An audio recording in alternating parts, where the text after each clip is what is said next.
24. oktoobril korraldab Valga motoklubi Valgamaa Tõlliste vallas Vilaski kestvuskrossi.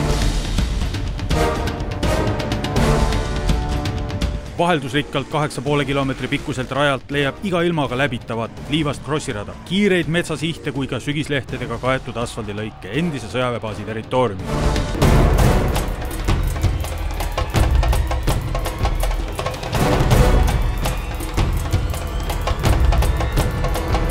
Osa saavad võtta kõik tavapärased võistlusklassid ja vanusegrupid, mehed kui naised.